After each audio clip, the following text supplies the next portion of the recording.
I am a 33 years old female. And I found out that my ex-husband 37 male was cheating on me when I was 7 months pregnant with our son. I got a divorce and we share custody of our 3-year-old son. My ex-husband's girlfriend tried to get involved in my parenting several times. She even commented on my son's name, implying that we should agree on a name we all want, not just what I wanted, and tried to dictate what he should and shouldn't have. As a result, she started throwing stuff of his that I paid for myself.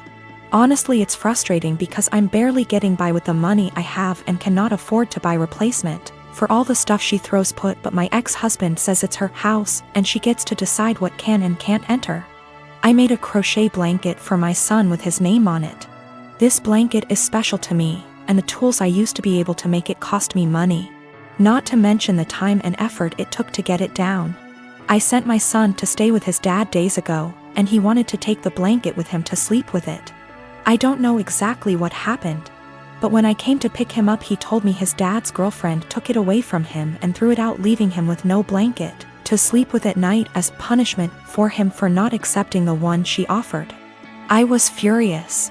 I called his dad, but he hung up on me. I sent him a text explaining the situation, but he texted back telling me that I should stop the drama and go look for a job if I have so much free time on my hand, instead of picking on his girlfriend. I felt frustrated. I visited his family, who are good to me, and told them about what their son's girlfriend did. Now it's worth mentioning that she's been working hard for their approval and to get on their good side. They were shocked to know about what she did. They all flipped out on her and started calling her out. My sister-in-law took it further by putting this on social media, which made other family members see what she did. My ex-husband called me, yelling about my pathetic attempt to turn his family against his girlfriend. I could hear her freaking out in the background while he was lashing out at me, saying I ruined every chance she had to have a good relationship with her future in-laws. I hung up and felt absolutely horrible, even though I was just venting to his family about what happened and felt frustrated. I'm not sure anymore, since the whole family aren't speaking to her, SI that might have a lasting impact on their relationship with her. I've been out of the closet since I was 17, in 2007. When I came out, people in my family said some pretty hurtful things, which I totally expected. Being from a Southern Baptist family, and God, it hurts to admit this, but my older brother at the time seemed very receptive, surprisingly. He told me that if my dad ever gave me any trouble, to call him and he'd talk to him. That was really the last time we talked about it. Flash forward 13 years, I'm 30, and I'm getting married to my fiancé Scott next year in April, if COVID so graciously allows. I started putting a package together of fun things from my brother and I's childhood, all with the intention of asking him to be my best man. However, he called me 2 weeks ago, claiming he's wanted to talk to me about this for a long time. He went into the long tangent about how being gay is wrong and isn't what God wants. He said he thinks Scott is a nice guy and he loves me, but he doesn't think it's right that we're getting married. It was quite a shock, as Scott and I have stayed with him multiple times when we visit my hometown. To top it off, and what hurts perhaps the most, he said my 3-year-old niece, whom we adore, won't be coming to the wedding because he didn't want to have to explain to her what was going on here. Notice he only said that she wasn't coming to the wedding. I think he fully expected to still be invited after this. His wife, whom he started dating when I was 12, feels the same apparently. My whole dad's side of the family feels the same way they do, but I've already written them off mostly in my mind. My mother is beyond pissed and upset at them. I think what upsets me the most is a sense of betrayal. They were my safe spot in the family. I felt like because they're close to my age and younger and went to college, they would understand and it wouldn't be a big deal to them. I almost feel a bit embarrassed because Scott comes from a wonderful Italian Catholic family and they've never been anything less than loving and supportive.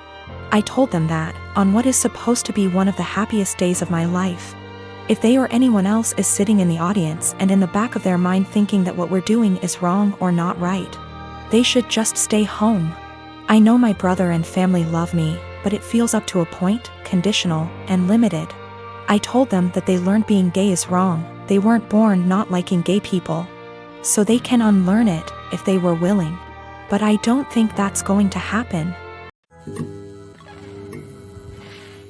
I am a 51 years old male, and I have 3 children, 1 girl, 1 boy, and one child is gender neutral. My son Eric is the oldest, Eva is the middle child, and Charlie is my youngest. I'm still very new to the whole LGBTQ thing, so please correct me if I say something wrong. Now sadly, when the children were all young, their mother / my wife passed away in a car accident, and I've been raising them by myself ever since, as I've chosen to never remarry since my wife was / is the love of my life. I'll say I'm definitely not a perfect father, but I've done the best I could to raise my children. Now Eva has always been a bit more wild than her other siblings, even before her mother's passing. I've tried everything, ranging from having sit-down talks with her to putting her in therapy, as well as taking parenting classes and reading books to see what I could possibly do to help. Therapy did seem to help a little bit, but decided to stop soon after she turned 18. Now let me tell you the story as to why I'm here now. My daughter Eva still lives with me and Charlie as she goes to school, and has definitely been home more due to the pandemic, but has started to go out more now that they are letting up on some of the regulations. Now I was out getting dinner with an old high school buddy of mine when I get a panicked call from my son, who had been at my house hanging out with his siblings. To summarize what he told me, he got into an argument with Eva and Charlie sided with him. Eva became very volatile and even called Charlie a slur, which is a big hell no for me. So I headed home and tried to calm everything down. I told Eva I didn't care about what they had been arguing about, and that she wasn't allowed to disrespect Charlie or Eric like that. Me and Eva ended up now being the ones to start arguing, but I soon shut it down when I realized it wasn't gonna help. I forced her to apologize and took away her car privileges until she could learn to respect her siblings, and I thought it was the end of that. Well, the next morning after work I ended up coming home and finding scraps of papers all over. At first I didn't get it, but then soon found out that she cut up about half a dozen letters her mother had written me when I was much younger. I was livid. I know it was her because I have a couple cameras in my house. I just walked into her room and told her to get out. She was smug and rolled her eyes, but then I yelled, "Get the out of my house," and she realized I was serious. She was crying and screaming, but I had felt sorta numb at that point, and she left with a friend of hers. But now I feel like I was being too harsh, but I want to stand my ground. She did know about the cameras, but they're really just there for my dog. I don't want to go into tons of details.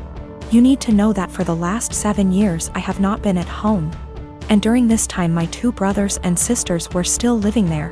While I was at home, our stepfather abused us mentally and physically. We lived in crappy houses that were covered in real garbage, including animal feces, absolutely everywhere. I haven't heard from my little sister since May. I'm pretty sure she was told to cut contact with all of us. We are her older siblings. My second sister, after my younger sister, is overweight and has spinal problems and has to diet and see a specialist she is not taken to.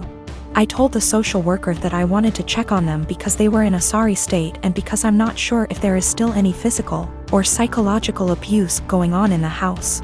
This genuinely worries me. I told them what happened to us, hitting walls, throwing things at us, swearing, belittling our character, etc. And told them repeatedly that I really just want to know what my younger brothers and sisters are not the same living conditions as they were. My husband supported me during the call and agreed that it was the right thing to do.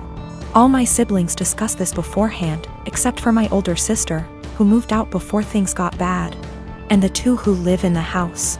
We all agreed that this would at least let them know they were being watched and we weren't just disappointed in them, and maybe my mother and SD would keep the house clean nose, etc. CPS contacted my mother very quickly, much faster than I expected. I mean within 3 hours.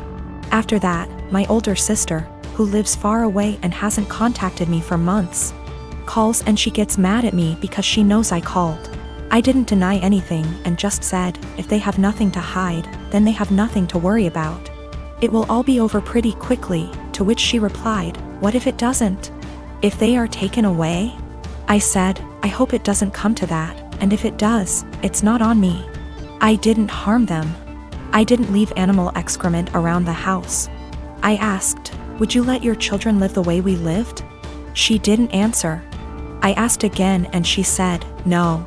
I'd keep a decent house, but it's not your job to tell someone else how to parent. I said, okay.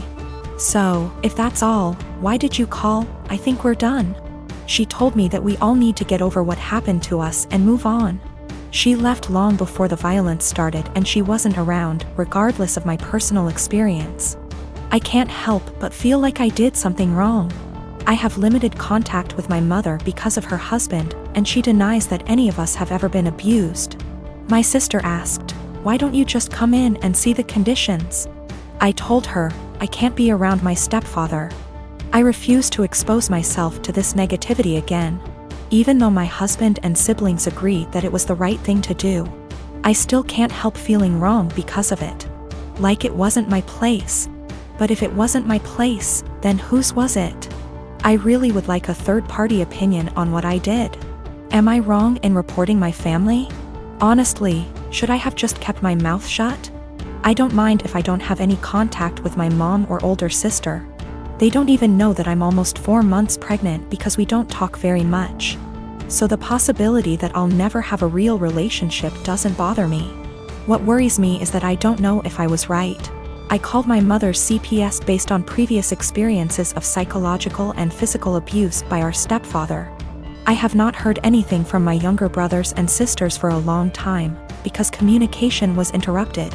We lived in appalling conditions. There were animal feces, rubbish and mess everywhere. We were beaten, things were thrown at us, etc. I told the police that I was not sure if something was going on for sure because, again, no contact. But I wanted them to check on my siblings. Was I completely out of sorts?